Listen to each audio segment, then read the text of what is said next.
So we're going to knock off early today around 9. It's got... Any minute we play with, we edit. All right. Colleagues, we're gonna move to our next session. It's going to be a plenary session where we're going to have a session on climate change in the context of HIV with Miss C. Can we give her a round of applause as she's coming to the stage?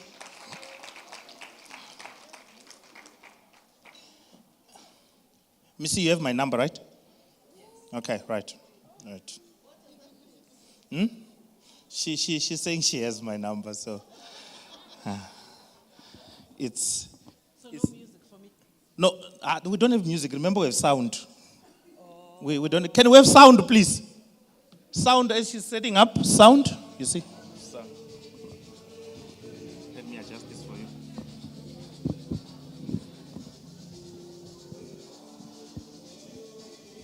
Is it funny? Yes. Here's the pointer. You're gonna need it. Yeah. No, not that one. I can't. My hands can't all be busy. Okay, it's fine. Put it here in case I don't know. What do you point on that thing or what? Just point on that thing on that screen. Let's see. This is for the educated people. I don't think I need it. On the big screen only. Oh. Oh, okay. So if there's anything I need to emphasize, yeah. I will. Okay. Just point on the screen. How much time do I have? The mic is on.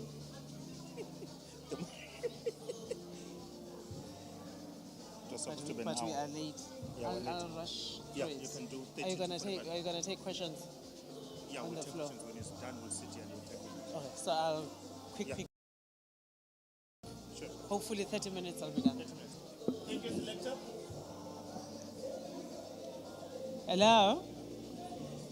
Thank you, selector. Thank you. Yes. Thank you, Program Director. Good afternoon, colleagues. Go busy. There are people moving. Colleagues, I've been requested to talk on climate change and HIV. Yesterday we spoke about pandemics preparedness and HIV, so today we're talking about climate change. The conversation is still the same.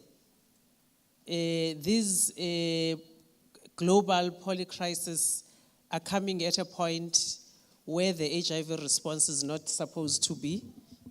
We are not meeting our targets, and we have a target of reaching epidemic control by 2030. So the anxiety globally is the fact that all these pandemics and climate change crises that are coming up are really derailing our response. Let's see if I can do this multitask. So colleagues, I think we all aware of environmental health and extreme weather events that are currently happening in the country. It's hot, it's raining, it's windy. KZN had snow the other day. So, and we're seeing the impact on the environment in terms of how it changes the lives of the people, how it demolishes accommodation, how the water systems are affected. We've seen the roads being damaged. There was a time we could not swim in the beach in KZN. So we've seen all these extreme weather events and their impact on the environment. So in terms of climate change and health specifically, we've seen that in South Africa, we are on the brink of a global heating disaster. Those that are in Gauteng, they would know how hot it is. We are enjoying the weather here in East London. We're seeing cool weather and rain. Temperatures in Gauteng are quite high. We know the issues around access to water, and we know that the conversations that are saying the day zero in Gauteng will be there by 2030. It means there will be no water. And we are already having water crisis. Heat waves are creating more wildfires.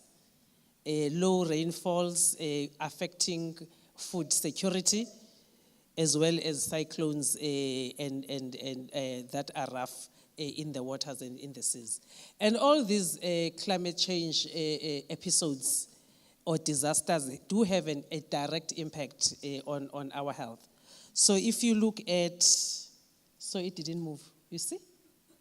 This multitasking, I don't know if it's going to work. Okay. So you'll see in that circle, the far left circle, those are impact of each weather condition on our health, how the extreme heat is increasing cardiovascular failures, and how we're getting heat-related illnesses. We're seeing on air pollution, how that affects asthmas and respiratory tract infections, as well as cardiovascular diseases. Vector ecology is changing, so we are having infections like malaria, dengue, rift valley fevers. So these are all health impacts of climate change. So that hence the Department of Health has a keen interest in participating in these conversations around climate change. So there has been work that has been done around ensuring guidelines to guide how the health sector can respond to climate change in the country. So these are the key areas where the health sector is looking at impacting and changing how they do things to make sure that they are able to contribute in mitigating the impact of climate change within our health systems and our health hospital and our hospitals. Some of the things that needs to be addressed, I think not even things that we're thinking about, to say the waste management, the food procurement, transportation of goods and services, as well as transportation of our patients. How do we dispose of our pharmaceutical goods and like expired medicines? How do we dispose of the syringes and injections? How do we make sure that the public health services buildings comply to green energy, as well as issues around water? So these are the plans that the Department of Health is trying to engage on to make sure that especially newly built institutions, they meet the green energy requirements, but also the existing hospitals. How do we ensure that we improve the value chain to be aligned around green health? So as the HIV response, why should we be worried or why should we be concerned about climate change? Research that is out currently indicates that increasing HIV transmissions and worsening health outcomes of people living with HIV gives us increased numbers of new infections by 2050. So if as the HIV response, we are not focusing on climate change, it will then impact on our programs and on the targets that we are trying to meet. Added shocks contribute to people living with HIV not having access to food, not having access to water, therefore their treatment adherence is impacted, and therefore they disrupt their HIV care. And that impacts on our targets. Climate change threatens and undermines the efforts that we had put into the response in the past 40 years. Hence, we have to make sure that as the programs and the response, we do pay attention and we work with climate change. So the interactions are complex. I've named a few. The increasing infections do have to put our people living with HIV in danger, because you remember that people living with HIV already have compromised immune systems. So if we're going to have waterborne diseases, we've got to have respiratory and airborne infections, as well as zoonotic infections flying around, they will then be taking on those diseases and complicating their HIV health. I've spoken about the issues around food insecurity and how, particularly for people that are living on, with HIV and are on treatment, need their food to be able to take their medication. We all know that with the pictures that I've shown, some of the weather episodes disrupt people's homes, they get displaced, they destroy public health facilities, and they disrupt access, therefore, to services. So if the clinic is washed away here with floods, it means the community would not have access to their treatment. If your home is washed away and you are moved into some hall across the village, it means your folder is not there. You still need to go and be a new patient somewhere. So the displacing of people impacts on their journey around HIV treatment, as well as prevention services that are not taken. I was chatting to Dr. Nzimande, and we were laughing about it with the work that he has done in KZN in terms of looking at the safety and sexual health of people that have been displaced and been housed into the halls. And the report or the results that he found was that there was increased sexual violence. People were being raped while sleeping in those halls that the disaster management systems put them in. So if you are in a hall with everyone else and you want to rape a person, you won't have time to put on a condom. So the HIV prevention is gone, but also people get exposed to sexual violence and exposed to infections, whilst our understanding is that we're putting them into safety because they are displaced and they don't have homes. So those are the things that we need to think about when we are programming and when we are responding on climate change. On the far left of the slide, there's this article that was published by Becky Sisa 7 days ago, saying, can South Africa afford not to have climate-friendly ARVs? And we were like, all we were frowning, good, what is that? So until you read that article and understand issues, because there's issues of disposal, there's issues of manufacturing that is impacting on the air pollution. So this paper is advocating for long-acting ARVs that probably will take an injection once in 3 months, and that will then, it means fewer ARVs are being manufactured. It means the disposal is minimized. So we need to think broader than just the heat and the building within the health sector, and even think the value chain of producing our medicines and how those medicines interact with our bodies. This is a busy slide. I think you can look at it when at your own leisure. This is a research framework that talks about the pathways that are linking climate change and HIV. So you'll see that there are different stages, the consequences of the climate change, the interconnecting pathways between the climate episode as well as the health implication in the human body. So you can read it at your own leisure, but it just gives you an understanding that it's not a linear pathway, but it does have a drastic impact on people's health and people's lives in terms of how the consequences of climate change impact on people's lives. On this slide, I just wanted to show you, according to the UNAIDS report, 10 countries that account for almost half of new infections globally.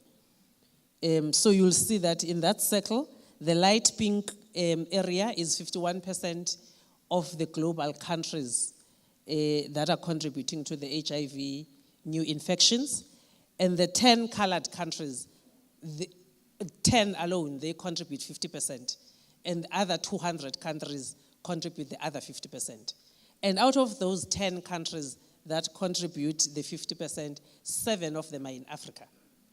Only 3 that are out of Africa. But if you look at this map of the world, that map highlights the climate actions and the climate disasters. So the darker the color, the more climate change disasters that have been experienced. And you see that Africa is much more darker than the rest of the world. So we do have an intersecting epidemic between climate change and HIV. So it means where there's high HIV burden, we're also having a rapid climate change and increased climate disasters that are taking place. Hence, we have to be concerned.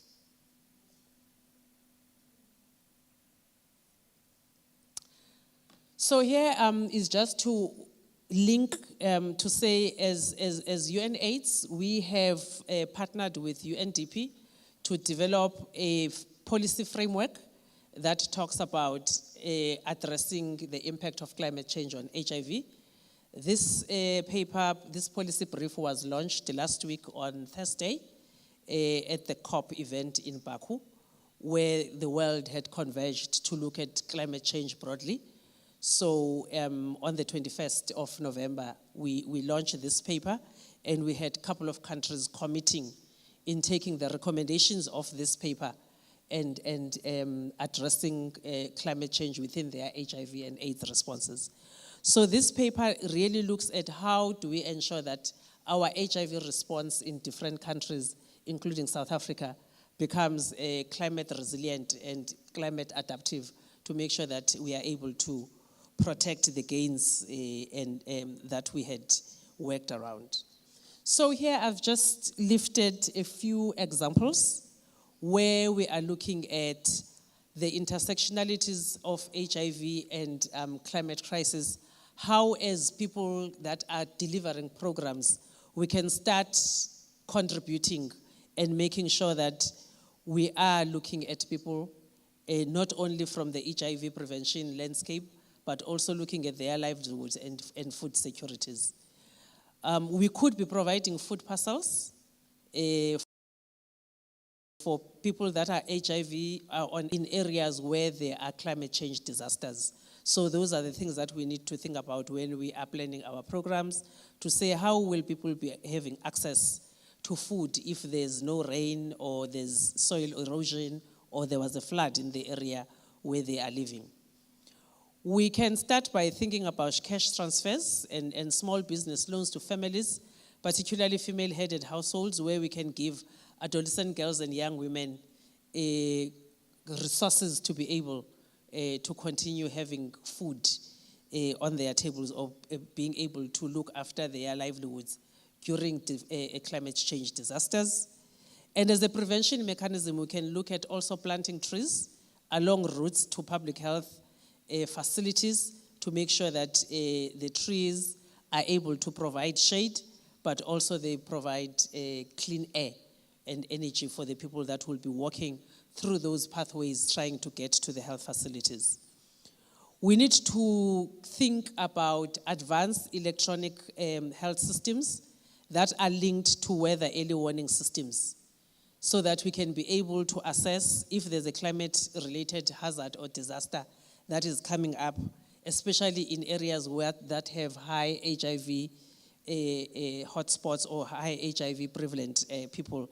And we could be able to advise our clients to say, tomorrow there'll be a cyclone, please collect your medicines today, and we can be able to make sure that during those extreme weather periods, people are still able to access services. I think all of us, or most of us, like me, you ditched the geography class at school. So this is found us not knowing that we'll be here today. Therefore, it means we need to collaborate with partners and open up our spaces and make sure that we are able to collaborate with people that are already working within climate change, people that are working within environmental services, environmental affairs, so that they can be able to advise us, but also to partner and be able to get access to information and data that we would not normally have access to as the health system.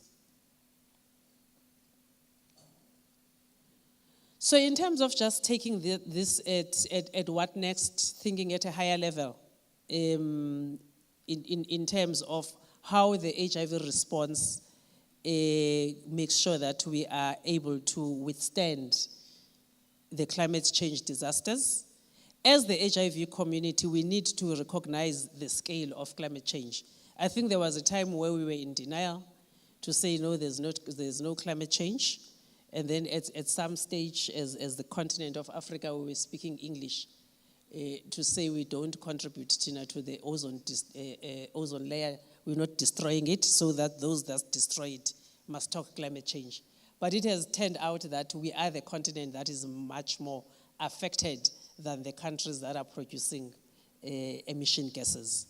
Therefore, we need to learn, so knowledge is going to be required from us. We need to be looking at different funding streams to say how do we collaborate the HIV funding and climate change funding for us to be able to address the issues that we need to be addressing. We are going to need a political will to drive the climate change agenda within the HIV response so that we make sure that we don't lose the gains of 40 years that we've worked for. Countries need to look at their NSPs and review how the HIV NSPs reflect targets and commitments of climate adaptive HIV responses. So that is work that we would want to do. Probably when we're doing our NSP reviews, we need to make sure that we are aligned with the targets and programming that is going to make sure that our response is climate change resistant. We need to make sure that in our funding, I know that Global Fund had committed on climate change and supporting climate change interventions, especially on resilient health system strengthening modules. So we need to think about how those investments, we can be able to access them so that we can strengthen and build climate resilient HIV responsive systems. As countries, we need to lead capacity building and sensitization of our community leaders. I think our civil society will assist us in making sure that our response is climate adaptive and climate resistant as we take forward the agenda around HIV. And as NGOs and CBOs that are providing services to our communities, we need to make sure that in our safe spaces, in our community dialogues and community conversations, we are creating spaces where we can have meaningful conversations as well as partnerships to ensure that we protect and serve during humanitarian emergencies as well as adverse climate events. So my last slide is just to say climate change is here and climate change is real. And as we need to save the earth, but we also need to make sure that our programs and our services to our communities are able to respond to their needs at all times. Thank you, Program Director.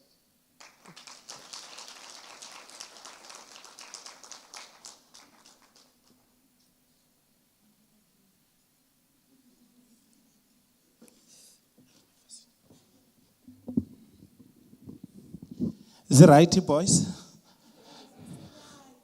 Zifunani, boys? Right. Thank you, Ms. C. Can we give a round of applause, please? We're going to have time for questions. Where is the roving mic? Those that have questions, comments, confusion, you are allowed to raise that so that we can be clarified. Can I have a roving mic? Thank you, crew member. There's a hand here, crew. 1, 2. I still see 2. Yes, 1, Zuzu. Thank you.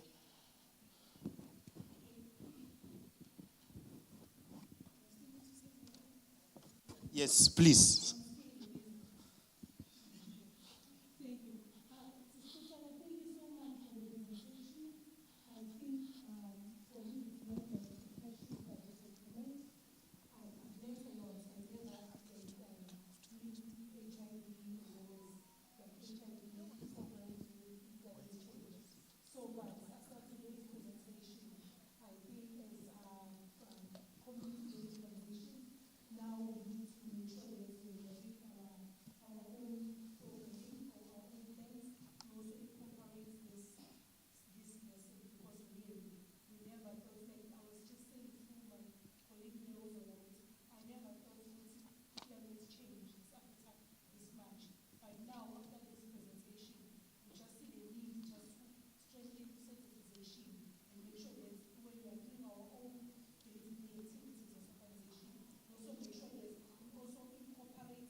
plant trees and stuff. But I don't see that happening anymore, whereby the schools are making sure they plant trees and stuff.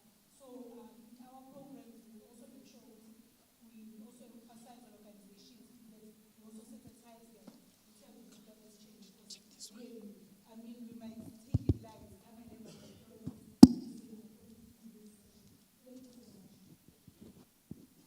All right. The number 2, can we just follow the sequence? Number 3, number 4, 5. Any other hand?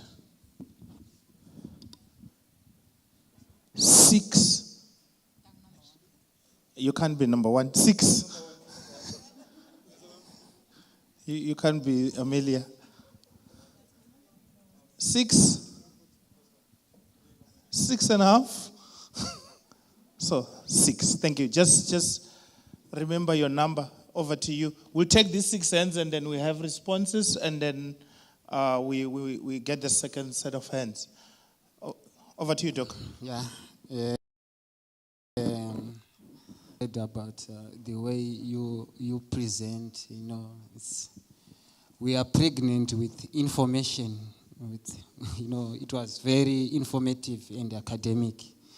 I know climate change is a global issue, and many governments go to United Nations, having this climate change conference, you know what I mean? And one thing for certain, the biggest funder of this initiative of climate change is America, and through United Nations and some bodies. But the attitude towards the biggest funder, which is United States of America, in terms of climate change, it's very worrisome. And I think right now with the elected Donald Trump, he have got a negative perception in terms of climate change itself. Remember his first term, he even ignored that there is climate change, and this thing is very devastating to us. And when you look in Southern Africa, the last harvest, we were having El Nino, which means El Nino affected our agricultural productivity. And when it affects our agricultural productivity in a negative way, it means that we have got food insecurity. And when we have got food insecurity now, it's a driver which affects our health sector. Even in our organization, we also have got activities around GBV. And I don't know if you can connect that, climate change and the rise of GBV in our communities. And I can see the line that there may be some connection here and there in which we are saying that when there's food insecurity within the household or within the family, it means that we have increased the number of people who have no access to food. So I think climate change we must have another approach to climate change, and I think this approach, it can work. I don't know if you have heard about what they call the ABCD approach. ABCD approach is called asset-based community development, in which we are saying that since the funder, the United Nations, is withdrawing from financing the climate change, we can use whatever we have in our community, in our local community. We try to assess the assets which we have, so that this thing, it can inoculate in our disaster management system, so that when we have got El Nino, we know that with the assets which we have as a community or as a country, without looking at UN, we can be able to combat climate change in itself. Thank you. This side. Thank you. Thank you so much. I must say that this was an absolutely interesting presentation. And I want to thank you for also appealing to this particular audience by raising some issues that we may not have really focused on. I'm extremely interested to read the Bekikisa article, because what it actually tells us, and it's because I was saying yesterday, when you're working in the GBV space, one of the important things that you realize is when we engage with women, especially women in rural areas, they may not have had this particular term called climate change, but they can tell you how every year things have been changing in the rural areas when it comes to planting, when it comes to the crops, the quality of crops that are coming up and how it's affecting them in the rural areas. And what's important and what we need to realize as a country is the more we have these types of rains, heavy rains, and I mean yesterday was a good example. We started with the summer's morning, and by the evening I didn't know what season I was in anymore. But even here in Buffalo City, where you would think we would not be affected by such heavy rains, there are times when places are impassable.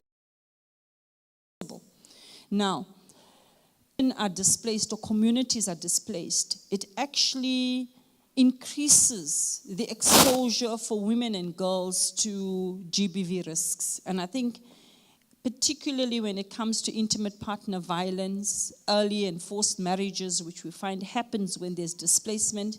And in Africa, this is happening. Sexual violence and limited access to GBV response services, because when you are cut off from the services you're supposed to get, how are you going to get that type of protection? Even if you've been raped and you need to get the emergency pill, you can't get it because you can't reach the facility. One thing that struck me while listening to you is it's important for us, therefore, to look at a multi-sectoral planning for such disasters. Because when we had the coronavirus, we quickly sprung into action as a country and had a response. Are we going to wait for a major disaster in terms of the entire country flooding or full of drought before we start to move? And I was actually I was happy to see that there is something from the Department of Health. There's a plan. But I think the thing with us now is we have wonderful plans, but we don't start to actually implement our plans. So it would be good in this collective that we've heard this and that we start to prepare. Because the best thing is for us in terms of defense is to have a plan of action so that we can implement as soon as we have any disaster in the country.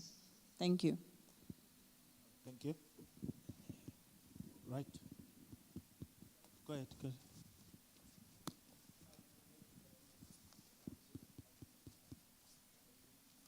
There's a knock here. Yeah, there's a knock. 1, 2. I can't land. Okay. Thank you so much, Ms. C. I think one of the first questions will be, how soon do you think the intervention into the interrogation of within the NSP, the current NSP, should it really wait for midterm, or is it maybe something that was on our blind spot that we could have perhaps looked at? Because if you look at strengthening the healthcare system and resilience, it's one of the pillars within the NSP, the current NSP, but we speak very less about climate change. And I wish the presentation that you did yesterday on that small, tiny room was here when you're speaking about the preparedness, which is the pandemic preparedness and climate change.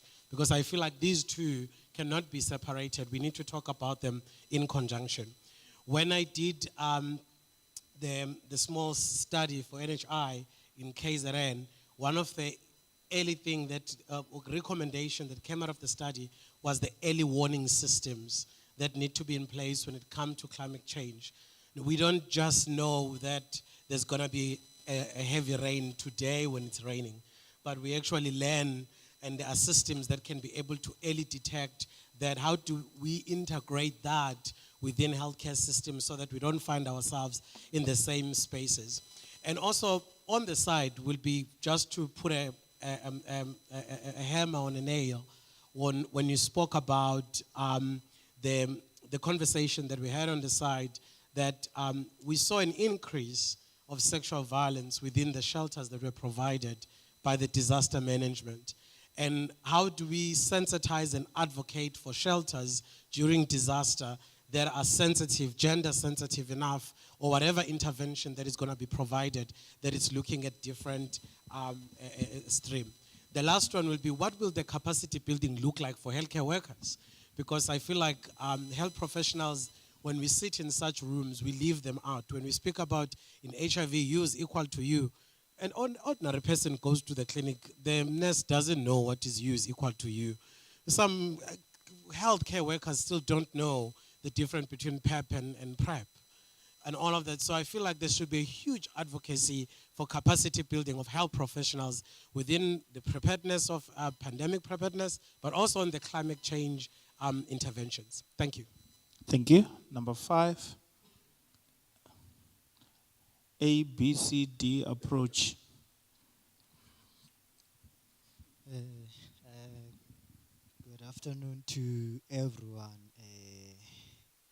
Our Honorable Master of Ceremony. For me, it's just a comment. It's one of those subjects that I am very much passionate about. Is he audible? It's one of those subjects that I am very much passionate about because it's like technology. Climate change is like technology. Whether you like it or not, it will affect you. So you need to pay attention to it. So I want to say that I very much thank you to the presenter.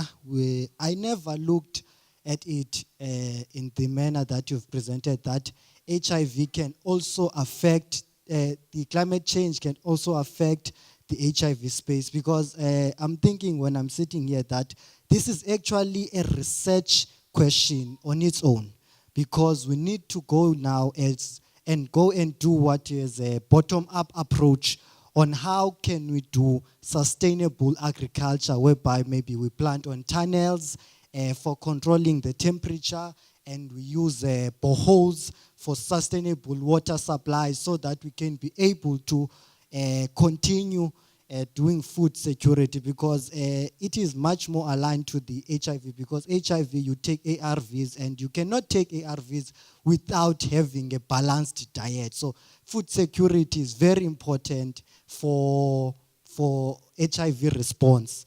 And without a proper food security, there cannot be a HIV response in terms of the plans, the SDGs and everything. So I just want to thank that we have been opened, our eyes now look at it, that even though we are not necessarily focusing on climate change, but it will directly or indirectly affect us as HIV workers. Thank you.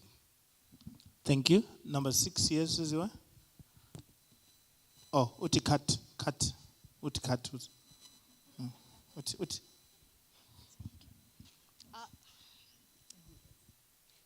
Good day, everyone. Speaking is Mbalane Nobuko. I will just put a comment on climate change, because everyone now is looking for a possible solution to change the climate.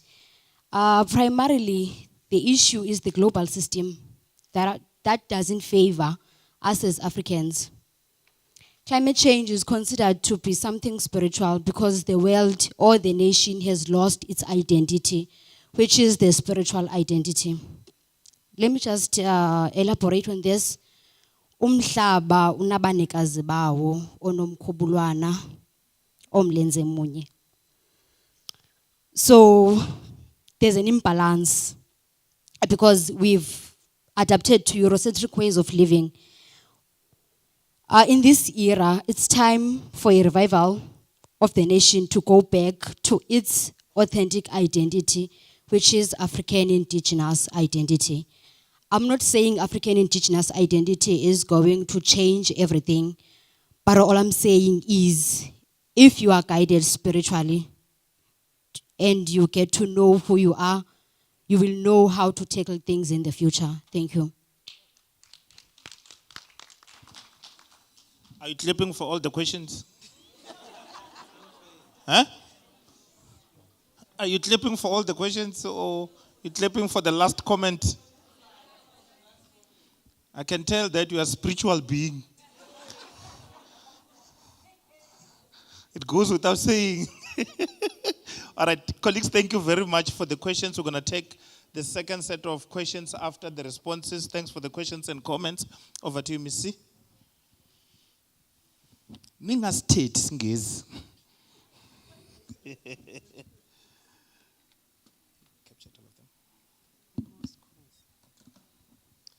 Thank you very much, colleagues. I think we mostly had comments than questions.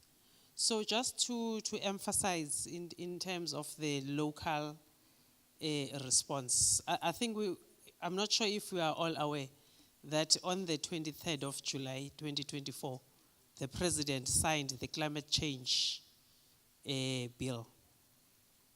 So as a country, we do have a framework where we are working on. We do have the presidential climate change, there's a commission, yeah. We've got a presidential climate change commission that is looking at addressing how South Africa can develop adaptive mechanisms for climate change. But the unfortunate part on that commission, when I was looking at the commissioners sitting in that commission, no one from health sits there. So already we are on the back foot as the health system. And then there's HIV on top of that. So, and then I think during the 2024 SONA, the president proclaimed that he will develop a climate change fund.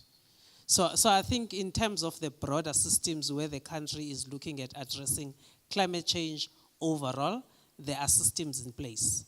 But for us, we have to advocate for our programs. Health has also done something. You've seen the documents that I've shown you, but also in those documents, there's nothing specific talking about HIV. It talks about health in general and other impacts of climate change on health. So as a HIV community, we then have a role to make sure that our voices are heard, and we also start looking at how do we strengthen our interventions. Dr. Nzimande, you asked how soon the NSP could be revised. I think that is a decision that the country has to take. That you wait for the NSP midterm review, or you would want to revise or have an addendum on the NSP in terms of resilient systems to health, and how then we talk about what steps and actions that we need to undertake. And that will then assist us as a country to say, if it's in our NSP, then when talking HIV funding, if you're saying you're coming into the country to fund the NSP, then automatically climate change and pandemics it gets funded. You also, I think it was you also mentioned something around early warning systems. The department, the SA Weather Service already has early warning systems. It's sophisticated. So that's why I was saying we need new friends. We need to open up our door and see who else do we need in the room that is not in the room. So the weather service, they've done something for weather prediction for themselves. So as health and HIV, if you want to come and then impose on that system, a system that will then be able to advise your clients and your beneficiaries. So that is a conversation that we would need to have. With a meeting workshop that I attended with the SA Weather Service, they were also interested in the health system training their weather forecast announcers on TV, so that when they are saying KZN, high heat, they can also give a message to say, what will that high heat mean in terms of the health impact? So I think those are the things that we would want to look at to say how we support these other entities that we bring on board to capacitate them for them to be able to assist us in sharing the messages. Capacity building for healthcare workers, I think that will be something that we would look at as an activity. For example, we can narrow it and link it to our HIV response and look at our HIV responsible healthcare workers. How do we capacitate them with activities that we will then have put in our NSP? So it's something that we need to think about and have tangible implementing activities and have tangible outcomes in terms of how we want to measure how we contribute to the broader space around climate change. But also it will be an opportunity for us to contribute to the broader climate change response in terms of looking at even at our homes, how do we sort our waste, how do we save water, how do we plant trees. So there's a couple of other things that we can do as communities and community-based organizations in terms of sharing information with our communities, not really limiting it to health, but contributing to the broader agenda around climate change prevention in terms of how each individual household contributes. Thank you very much, Chair. Do we have any questions online? Do we have any questions online? I don't think we're using the Q&A because it's a plenary session. Oh, but okay. However, what do you think about the ABCD approach? Do you want to read what A stand for? ABCD. Yeah, it's asset-based community development. It's, if you look at the, I don't know which framework we are using, like, if we go to sustainable livelihood approach, you see that we've got the finance, we've got the social capital, we've got the human capital, we have many pillars in the community. So we are saying if we are having an asset-based community development, we don't look at others, how we can respond to a disaster. We are saying that we can harness the resources within the society, within the community, so that we can integrate, so that when we have got a disaster, we really know that we are well prepared for this phenomenon. Rather than we are saying that when disaster strikes us, we have to say, USA, can you help us? But we have got the assets within the community. Before the community have been broken down in terms of humanitarian grounds, assets can be used to harness and integrate within the spheres. ACDBT. Over to you, Missy. A new set of questions as she's dealing with this, please.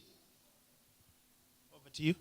All right. So yeah, I think that's exactly what climate adaptive activities would do. So if we're thinking about capacitating our communities, that is exactly what we are looking at doing.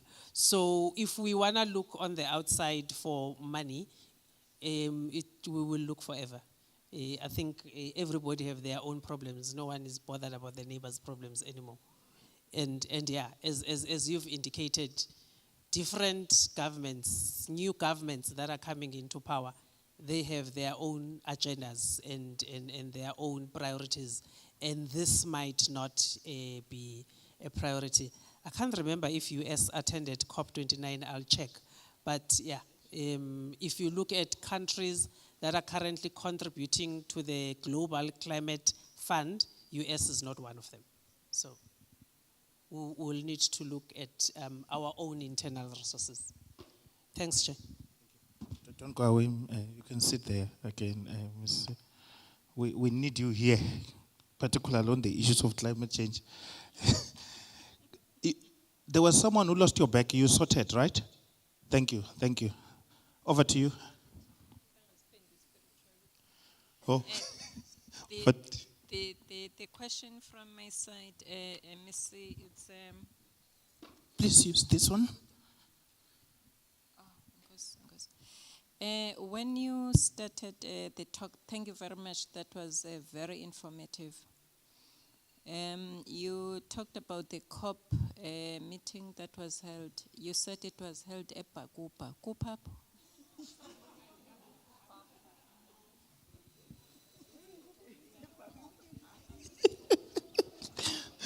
You'll answer that. Can I take new sets of hands? Colleagues, this is a very thorny issue that we need to discuss. We're not wasting time. Sleeping on duty is a dismissible offense. Can you please wake up? I see people are sleeping here and you said you are going to work. Nilele up. Kanjani manje? Sisemsebenzini apha niyalala. Cameraman, can you take the pictures of those who are sleeping? We send to their bosses, please. We cannot afford to have people sleeping while we have nice speakers like these ones. We can't. Can I have iPhone people taking pictures of those sleeping? Please. It's not good. For me, standing there, see you sleeping, I'm like, am I really that boring? That's what comes to mind, you know? So this is a very critical topic that we need to discuss.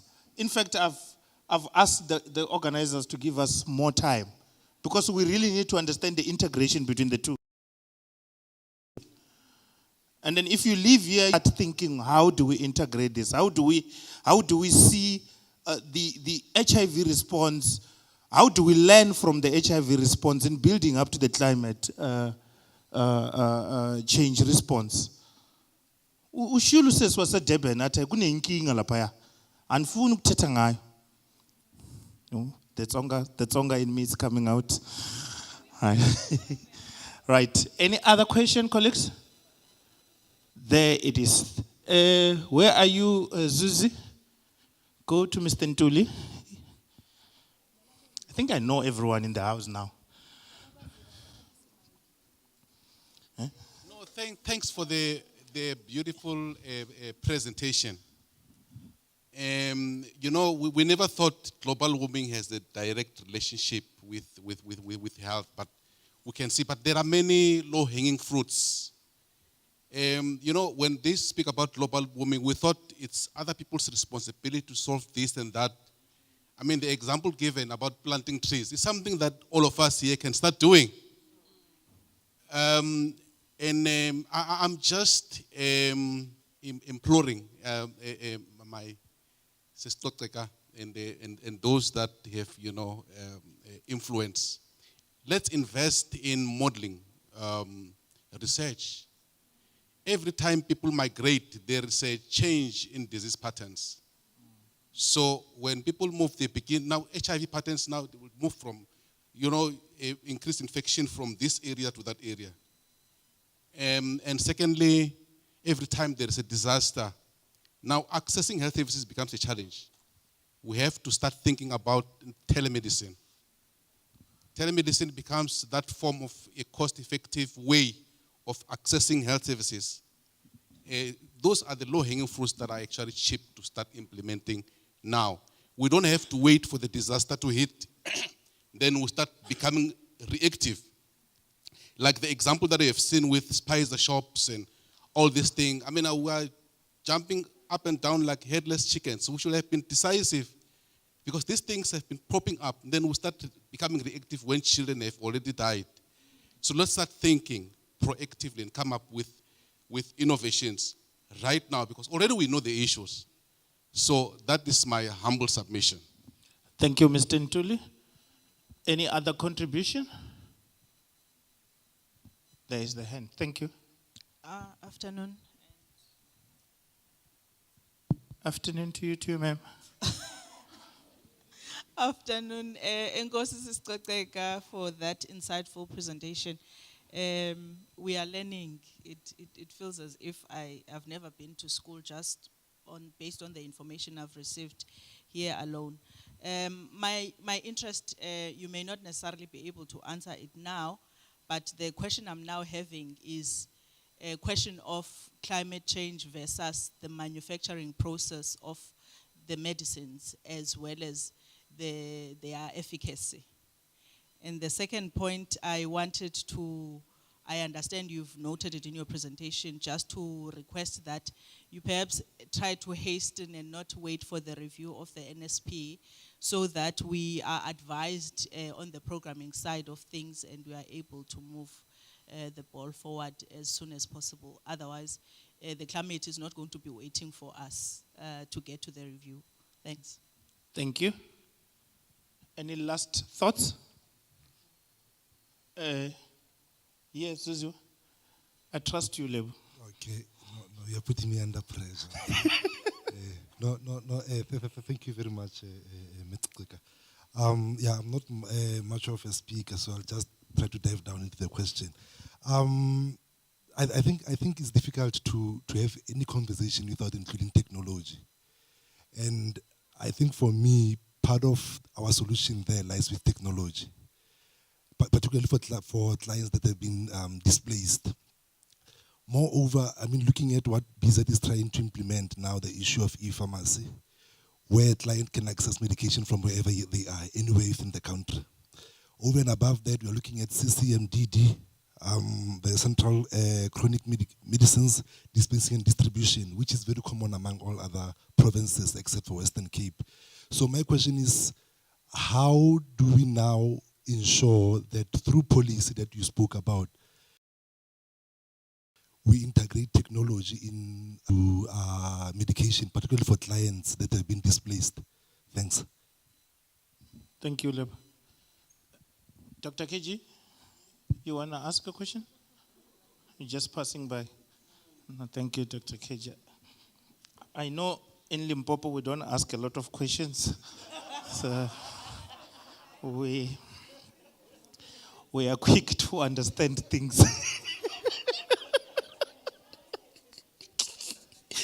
All right, colleagues, before she responds to or talk to the comments, there's someone who lost a laptop bag. In fact, they didn't really lost it.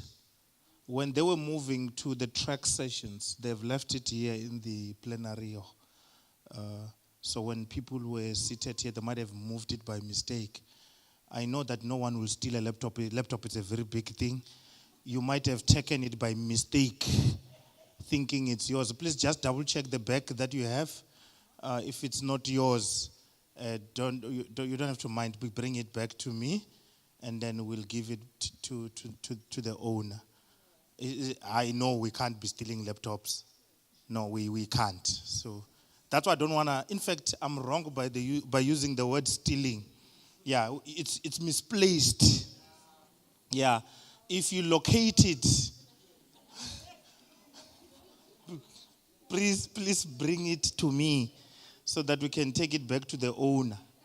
Injalo. Ka. Thank you.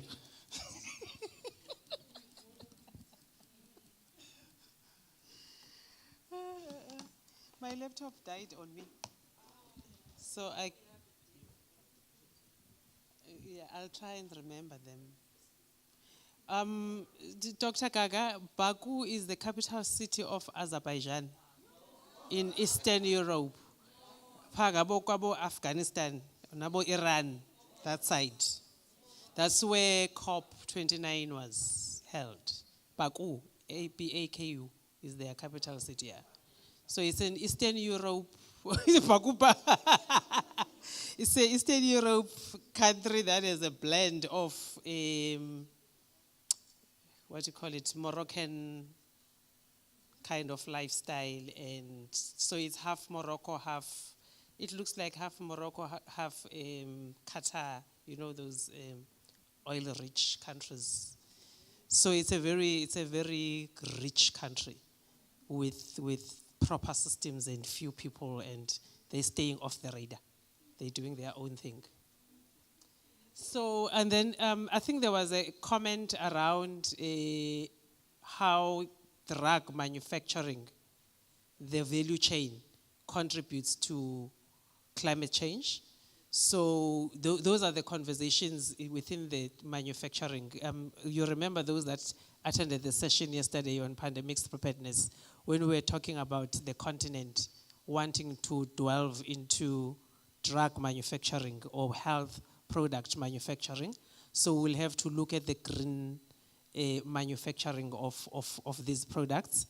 But also based on that Bikisisa article, the frequency at which you take your medication also has a contribution in climate change. Because if you take one tablet once in 3 months, then it means we manufactured 1 tablet. We didn't manufacture 90 tablets that you had to drink with 90 glasses of water. So it's that kind of thinking. And within the manufacturing plants, we need to look at what alternative energies are being used. Are we using solar? Are we using coals? Are we using electricity? So those are the issues that the climate change require. If you look at climate change, it requires multi-sectoral approach. No one department or one sector will be able to address it, because when you look at the value chain, everybody needs to be in one room for us to be able to address some of these issues. The comment around hasting the addition or the HIV adapted, climate change adapted HIV response, I think we will delegate upwards to Gogo Sheila to take it to plenary or to take it to the in terms of how the country would want, because it has to be a country conversation to say how do we want to include pandemics preparedness and climate change into our NSP, and then that will then take forward the conversations when we're doing a PEPFAR COP and when we're doing a Global Fund grant and whoever else is coming to support. How then do we make sure that we've got activities that are talking to climate change? So I will leave that to the hands of SANAC, and SANAC knows where to find us as UNAIDS when they need help. Otherwise, they are capable to do these things. I think those were the ones I can remember. I think the other ones were comments. Yeah. Thank you, Chair. Thank you. Can we give you a round of applause, please? You volunteered first. Yes, you are released. As they are giving you a round of applause. Thank you.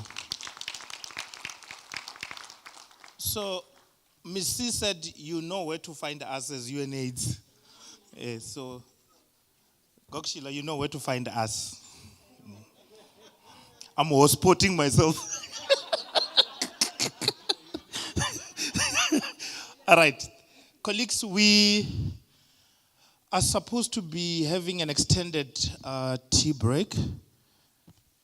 Tea break does not mean that you must drink tea every time. We are saying have a break. So please, do well for yourself. We just spoke of climate change now.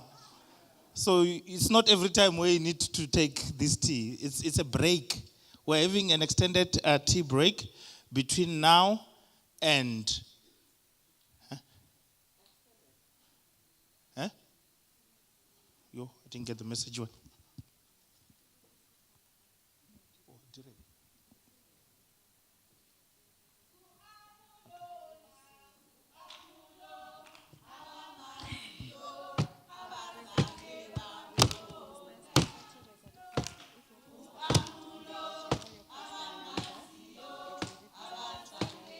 So the posters are ready. Okay. But before tea break. Abazangi bambona. Thank you. Right. Yeah. So I was right. We're going to have an extended break. Colleagues, the extended break is going to be for 15 to 20 minutes outside. We're requesting that when you move, take your laptops, not because you are mislocating your laptop. We just want to set up the venue for another activity. So we're requesting that when people goes out, take your bags with you. After tea break, the poster sessions, it's ready outside. For those that are presenting the posters, as during the tea break, just be checking your posters where they are. If you don't see your poster will be presented tomorrow. So it's not all the posters because of space that are there, right? It's only few posters. just check the numbers, and then your technical leads for those that were submitted to specific people, then they will lead you into the posters. After the poster session, would then come and tell you to come in. So we're going to close doors here because they want to work. They want to work in the hall. So we're actually saying go out. This is yeah, that's what we're saying. Get out.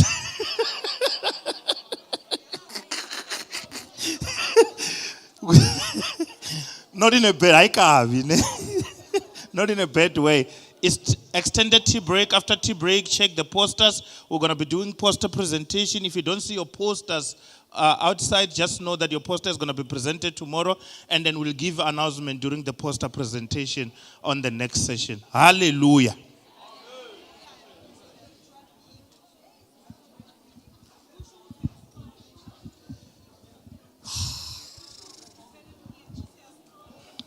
Aye. We are politely saying, take your bag with you. If it was me, I was just going to say, get out, man. So, yeah. Siyasebenza up. DJ sound, please. Get out.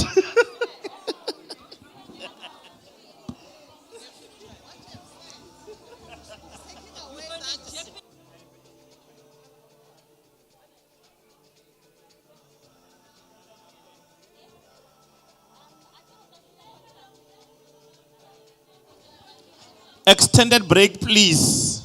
Take your laptop with you. Aye, Munyel. We're saying go to break with your laptop. Sis Pinky, we're saying to go to the break with your laptop and your bags.